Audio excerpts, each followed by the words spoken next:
and I am Balwant Singh, Assistant Professor in the Department of Electronics and Communication Engineering, IMS Engineering College, Ghaziabad. In the last lecture, we had discussed about the Laplace transform. In this lecture, we will discuss about the inverse Laplace transform. Basically, to better understand the inverse Laplace transform, let's have a continuous time signal x t, and the Laplace transform of x t is basically Laplace transform of x t is x s, and we know that s is equals to sigma plus j omega. So, we can write Laplace transform of x t is equals to x sigma plus j omega. Also, we see the relationship between Fourier transform and Laplace transform, which is equals to the Fourier transform of x t e की power minus sigma t. And if we represent mathematically, we can write that integration from minus infinite to plus infinite x t e की power minus sigma t into e की power minus j omega t dt. Simple. And the ROC will depend upon this value. And simply, if we want to discuss what is the basic mathematical definition of x t in the terms of the Fourier transform. So, we can write that inverse Fourier transform of x sigma plus j omega is defined as x t e की power minus x t e की power minus. हमको reverse सोचना है. इसका Fourier transform, इस signal का Fourier transform इस तरह डिफाइन किया गया है, तो इसका इनवर्स फोरियर ट्रांसफॉर्म क्या होगा? x sigma plus j omega. Simple. अब इनवर्स फोरियर ट्रांसफॉर्म का फार्मूला हमको पता है 1/2 pi integration from minus infinite to infinite x sigma plus j omega e की power j omega to D omega. अगर इसी इक्वेशन में, इस इक्वेशन में सिंपल इस इक्वेशन में दोनों साइड अगर हम e की पावर सिग्मा t से मल्टीप्लाई कर दे, then we are able to get x t is equal to 1/2 pi integration from minus infinite to plus infinite integration from minus infinite to plus infinite x sigma plus j omega into e की power sigma plus j omega d omega. So, to better understand, there is we can recover x t, we can get x t from the x s, which is the inverse Fourier transform, and region of convergence with sigma fixed and omega varying from minus infinite to plus infinite. यहाँ पे क्योंकि sigma plus j omega region of convergence जब हम लेते हैं, last lecture में देखा था कि सिर्फ हम रियल वैल्यू, रियल एक्सिस पे बात करते हैं, ओमेगा की वैल्यू इनफाइनाइट से माइनस इनफाइनाइट वेरी कर सकती. And we can also highlight this and gain additional insight into recovering x t from x s by changing the variable of integration in the last equation from omega to s and using the fact that sigma is constant. So, d s is equals to, we can write d s is equals to j d omega. So, implement these concept in the last equation. In this equation, we are able to get that x t is defined as 1/2 pi j omega, and integration range of the integration varies from sigma minus j infinite to sigma plus j infinite x s e की power s t d s. This is the mathematical representation कि हम किसी signal का, अगर कोई signal दिया हुआ है x s, x s आपका दिया हुआ है और इसका इनवर्स फोरियर ट्रांसफॉर्म हमको निकालना है, इनवर्स लाप्लास ट्रांसफॉर्म हमको निकालना है, and inverse Laplace transform is x t. So mathematically you can define in this manner. So, to better understand, let's have an example, and suppose you have a signal x t, we don't know what is x t, and the Laplace transform of x t is given as x s, and x s is defined as 1/s plus 1 1/s plus 1 into s plus 2, and region of convergence. Of course, this is a very important thing, region of convergence is greater than -1. Without the region of convergence, Laplace transform is incomplete basically. Mathematically आप correct कह सकते हो, मगर अगर reason of convergence नहीं दिया हुआ है तो कहीं ना कहीं एप्लीकेशन बेस्ड पे हमको दिक्कत आ जाएगी. So to better understand, let's have some mathematics and initially हमको क्या करना है, इसका हम partial fraction कर लेते हैं. And what is the partial fraction? Simple methods. यहाँ पे a और b की वैल्यू कैलकुलेट करेंगे तो a की वैल्यू 1 आएगी, b की वैल्यू 1 आएगी. तो this equation is directly 1 upon s plus 1 minus 1 upon s plus 2. ठीक है. अगर हम यहाँ पे पोल और जीरो की बात करें, इस वाले इक्वेशन के पोल जीरो की बात करें तो यहाँ पे -1 पे -2 पे आपके यहाँ पे पोल्स हैं, तो इसको यहाँ पे रिप्रेजेंट कर लिया गया. दूसरी यहाँ पे ऐसे देख सकते हैं s इक्वल टू, क्योंकि यहाँ पे पार्शियल फ्रैक्शन करने के बाद दो अलग अलग टर्म बन गए, 1 upon s plus 1 minus 1 upon s plus 2. तो आप यहाँ पे देखो क्या हो गया, अगर पोल की बात करें s इक्वल टू -1 पे और यहाँ पे s इक्वल टू -2 पे दिखाया गया है. ठीक है. अभी हमको पता नहीं है, सिर्फ दिस इज द एक प्लॉट हमने तैयार कर लिया. अब सिंपल सा है, लास्ट एग्जाम्पल में, लास्ट लेक्चर्स में हमने देखा है e की power -at ut, the Laplace transform of e की power -at ut is defined as 1 upon s plus a and region of convergence is real part of s is greater than -a. Simple case. So real part of, अब हम उल्टा सोच, अगर आपका ऐसे दिया हुआ 1 अपॉन s प्लस a और रीजन ऑफ कन्वर्जेंस दिया हुआ है ग्रेटर देन -a, तो अगर हम इसका उल्टा सोचें तो इसका इन्वर्स लाप्लास ट्रांसफॉर्म क्या होगा, e की पावर -at ut होगा. Similarly, similar concept is applied here and you will get the inverse Laplace transform of e की power -at ut is 1 upon s, because a की जगह क्या है, यहाँ पे 1 है, 1 upon s plus 1 and real part of s is greater than -1. Similarly, for the second term you are able to get e की power -2t ut का inverse Laplace transform 1 upon s plus 2 और ये -1 हो जाएगा. ठीक है. अब देखो इन दोनों, ये दोनों कंसेप्ट हमने इस वाले इक्वेशन में अप्लाई कर दिया. ठीक है. इस वाले इक्वेशन में हमने जब अप्लाई करा तो क्या हो जाएगा, e की पावर -t की पावर ut का लाप्लास ट्रांसफॉर्म ये जहाँ पे. अब इन दोनों का हम इंटरसेक्शन लेंगे तो क्या हो जाएगा, real part of s is greater than -1. तो कंक्लूजन वाइज हम क्या कह सकते हैं कि 1 upon s plus 1 s plus 2, जबकि लाप्लास ट्रांसफॉर्म आपका -1, region of convergence is greater than -1, we will get this one. For this can better understand, let's have a look of ROC, this ROC इस वाले term का, and second term का region of convergence, ये हम -1 है, ये होगा -2. Right handed, शायद सीधे region of convergence right handed है और इनका इंटरसेक्शन -1 है, तो राइट हैंडेड सीक्वेंस के लिए हमने लिख लिया. ठीक है. दूसरा case, same example, region of convergence is change. Region is, in the last example, region of convergence is greater than -1. Here, if the region of convergence is changed and the region of convergence is less than -2, is less than -2. In the last lectures हमने एक चीज देखा था,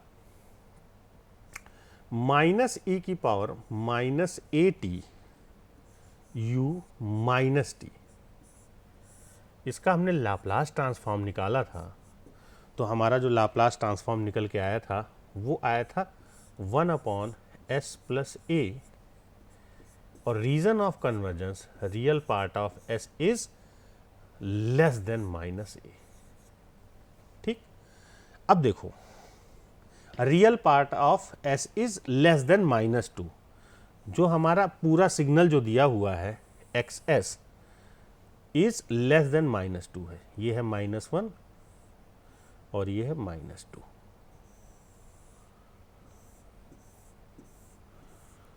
तो जो तुम्हारा XS है, XS 1/s+1 जो हमारा डिफाइन किया था 1/s+1 इंटू s+2, ठीक है। इसका रीजन ऑफ कन्वर्जेंस इस केस में इज लेस देन -2 है, ठीक। अब हमको सोचना है कि जो हमारा इसका जब हमने लिया था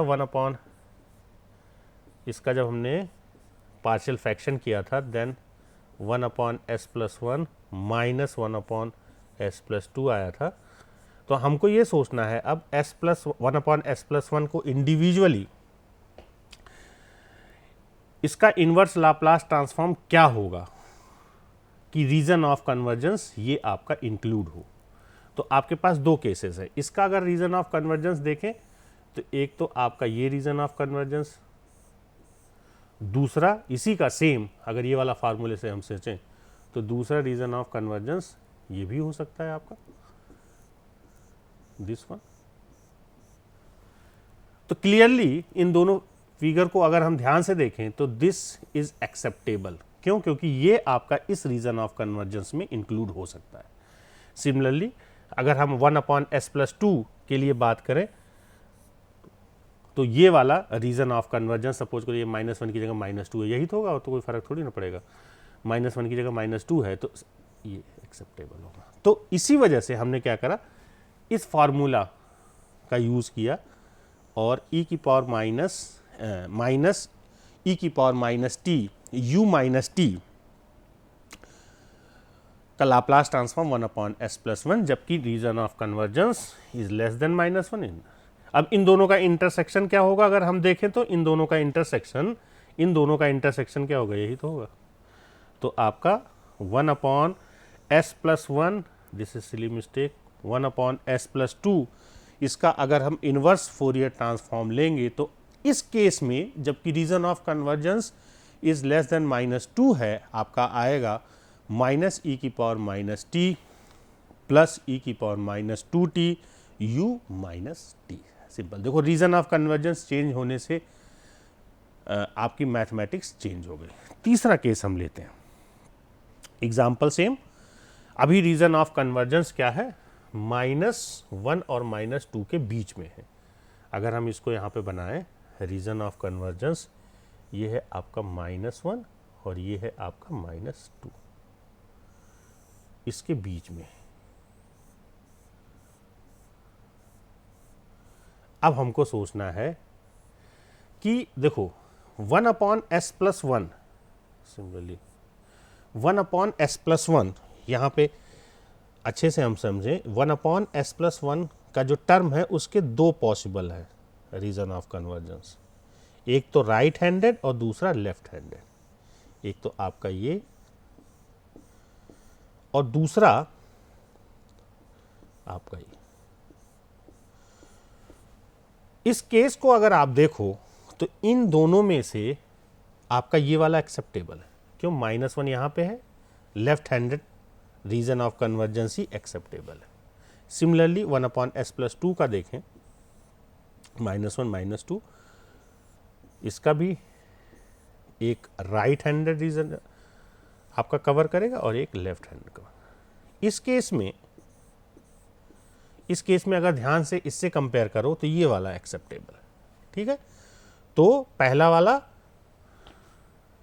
ये वाला राइट हैंडेड एक्सेप्टेबल है 1/s+2 वाला और दूसरा, तो सिंपल वो चीज़ हमने यहाँ पे अप्लाई कर दिया और we are able to understand that the inverse Laplace transform of s+1 into s+2 same inverse Laplace transform जबकि region of convergence is defined from -2 to -1 will be e की power -t u - t minus e की power -2t u t simple.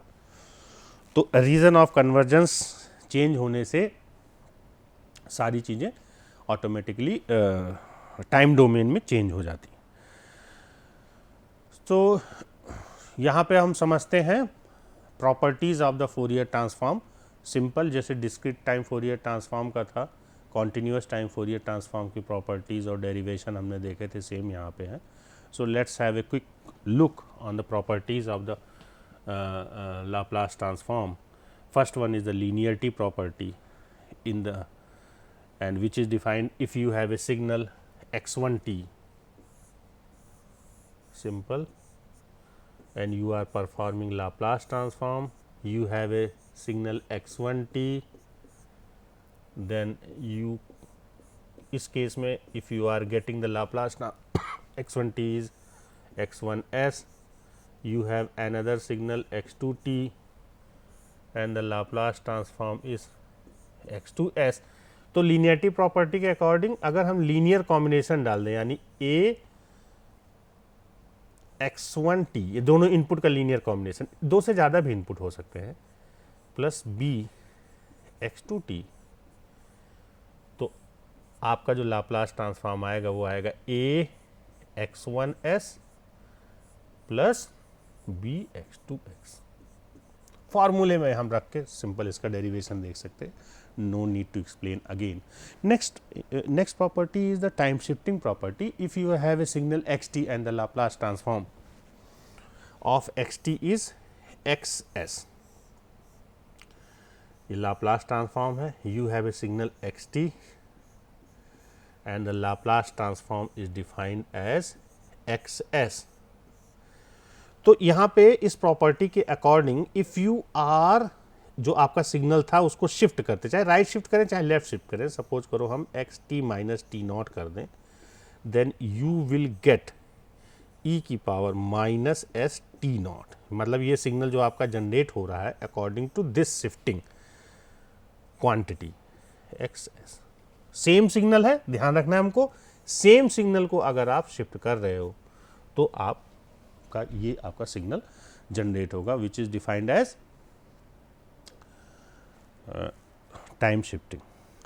Next one is shifting in s domain. Suppose you have a signal x t, same है आपका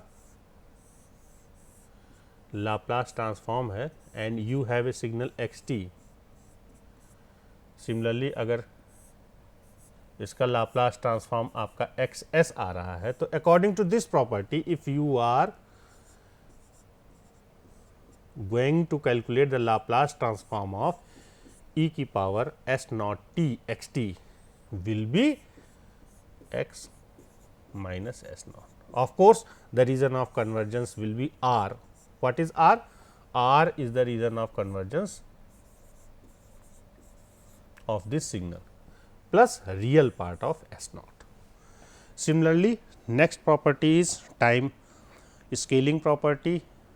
Same, if we have a signal x t and the Laplace transform of x is defined as x s, then x a t का जो Laplace transform होगा वो 1 upon mod a x t by a. Region of convergence also affected by a into r. What is r? x t है आपका, इसका Laplace transform x s है, और इसका region of convergence is given by r. तो region of convergence will be affected as a into r. What is a? a is this one जो आपका scaling कर रहा है time domain. To better understand you can practise on this example x minus t. यहाँ पे देखो a की value क्या हो गई, माइनस a हो गई. a की वैल्यू क्या हो गई, सॉरी माइनस 1 है. तो देखो इस वाले एग्जांपल में अगर हम a की जगह माइनस 1 रखें तो क्या हो जाएगा, x माइनस टी. ये क्या हो जाएगा आपका, ये मॉड है, मॉड वैल्यू है, तो मॉड माइनस 1 हो जाएगा, और यहाँ पे क्या हो जाएगा. तो you can understand. Next property is conjugation. According to the conjugation, if you are taking the conjugate of x t, that is this one, then Laplace transform will be defined as, Laplace transform में क्या होगा, देखो x, ये जो आपका s है, s equal to sigma plus j omega, जिसे Laplace transform आप डिफाइन करते हो, उसका कॉन्जुगेट इनटू जो आपका x दिया है उसका कॉन्जुगेट. ठीक है, this is the conjugate property. Similarly convolution property, multiplication, sorry convolution in time domain, आपका multiplication in the frequency domain जैसे आपका होता है, ठीक है। Region of convergence will be the intersection. Differentiation in the time domain is defined as if you have a signal xt and d by dt xt का Laplace transform लेंगे तो s into x आएगा। Differentiation property similarly अगर आपका x s is defined as minus infinite, this is the basic formula of the Laplace transform. दोनों side में आप ds के रिस्पेक्ट में डिफरेंशिएट कर देते हैं, देन वी आर, हमको ध्यान क्या रखना, ds के रिस्पेक्ट में दोनों साइड को डिफरेंशिएट करना है, then we can understand that minus t x t का लाप्लास ट्रांसफॉर्म जो होगा d upon d s x s होगा। This is the basic differentiation property in the S domain. To better understand, let's have a signal xt is equals to t e की power minus at ut, t e की power minus at ut, और उसको समझने के लिए सबसे पहले e की पावर माइनस at ut का Laplace transform 1 upon s plus a होता है, and the region of convergence is greater than -1। अब हमको ये लास्ट प्रॉपर्टी आपकी डिफरेंशिएशन, ये वाली प्रॉपर्टी हमको यूज़ करनी है। तो हम यहाँ समझ सकते हैं कि अगर हम टी ई की power minus a t u T का लाप्लास ट्रांसफॉर्म लें, ई की power minus a t u T का लाप्लास ट्रांसफॉर्म हमको पता है, तो टी इंटू ई टी का लेने के लिए हमको क्या करना पड़ेगा, minus d by d s, इसको हम डिफरेंशिएट कर दे एस के रिस्पेक्ट में, so we can get this one. Region of convergence change नहीं होगा। थोड़ा इसी बात को आगे बढ़ाते हैं। अगर हमको टी स्क्वायर करना है, सपोज करो we want to take Laplace transform of t square by 2 e की power minus a t u t. Similarly एक और बार हमको इसको डिफरेंशिएट कर देना पड़ेगा बाय यूजिंग दिस कंसेप्ट। तो हमको क्या मिल जाएगा, 1 अपॉन एस प्लस ए की power 3। Of course region of convergence is greater than -1। ये जनरली आप डिफरेंशिएट करते जाओगे, then you can say that we will get t की power n-1 upon n-1 factorial e की power minus a t u T का Laplace transform जो होगा 1 upon s plus a की power n, where region of convergence will be same as region of convergence is greater than -1. This is the next property, that is the integration in the time domain. Similar integration in time domain, integration from minus infinite to t x tau d tau will be 1 upon s x s। इसको, इस property को हम with the help of the convolution property prove कर सकते हैं। If you have a signal x T को हम U T से अगर कन्वोल्यूट कर दें तो हमारा ये मैथमेटिकल इक्वेशन आ जाएगा। ठीक है, हमको पता है यू टी का लाप्लास ट्रांसफॉर्म 1 अपॉन एस होता है, और कन्वोल्यूशन प्रॉपर्टी भी पता है कि अगर U T convolution with x T को अगर हम लाप्लास ट्रांसफॉर्म लें तो ये क्या हो जाएंगे, फ्रीक्वेंसी डोमेन में मल्टीप्लाई हो जाएंगे। तो यू टी यानी Laplace transform of x T into Laplace transform of U T. U T का लाप्लास ट्रांसफॉर्म हमको पता है 1 अपॉन एस होता है, यहाँ पे हमने रख दिया, सिंपल। और ये क्या होता है आपका, ये देखो यू टी आपने यहाँ ये कर रखा है, integration from minus infinite to t x tau d tau. ठीक है, तो with the help of this can also initial value theorem states, initial value theorem and final value theorem says that x0 plus is equals to limit s tends to infinite s into xs. What is xs? xs is the Laplace transform of xt. Laplace transform of xt. And final value theorem mathematically defined as limit t tends to infinite xt is equals to limit s tends to infinite s into xs. This is the basic initial and final value theorem of the Laplace transform.